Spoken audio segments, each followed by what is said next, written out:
वरिष्ठांना भेटण्यासाठी दिल्लीला गेलो नाही, 2 दिवसांपासून डोंबिवलीतच। माजी मंत्री रवींद्र चव्हाणांचं स्पष्टीकरण।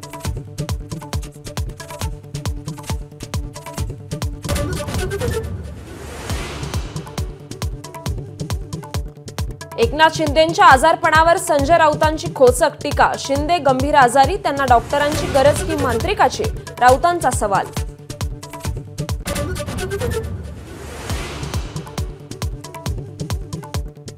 एकनाथ शिंदेंनी उपमुख्यमंत्री व्हावं, माजी मंत्री गुलाबराव पाटलांची इच्छा। शिंदेंच्या उपमुख्यमंत्री पदाबाबत शिवसेनेच्या आणखी एका नेत्याचं वक्तव्य।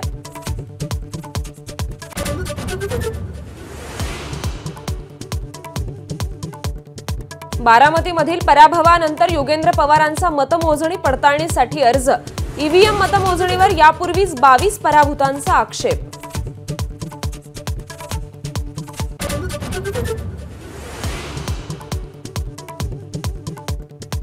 पहिल्यांदाच पक्षनेत्याविना 16 ते 21 डिसेंबर दरम्यान नागपूरमध्ये हिवाळी अधिवेशन। लाडक्या बहिणींच्या वाढीव रकमेवर निर्णयाची शक्यता।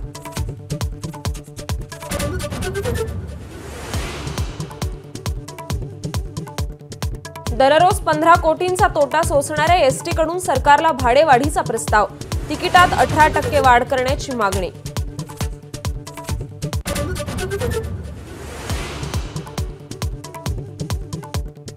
आमच्यावरचा प्रत्येक हल्ला आम्हाला अजून मजबूत करेल। उद्योगपती गौतम अदानींची अमेरिकेनं दोष ठेवल्यानंतर प्रथमच प्रतिक्रिया। खऱ्यापेक्षा खोटं वेगानं पसरत असल्याचंही वक्तव्य।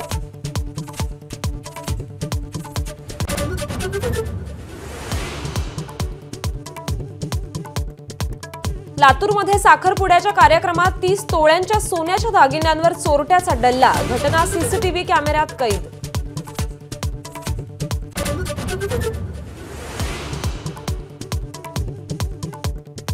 फेंगल चक्रीवादळाचा चेन्नई विमानतळावरील सेवेवर परिणाम। खराब हवामानामुळे लँडिंग करणाऱ्या विमानाचं पुन्हा उड्डाण।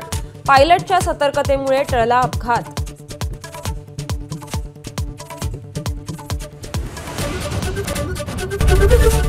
एबीपी माझा, उघडा डोळे बघा नीट।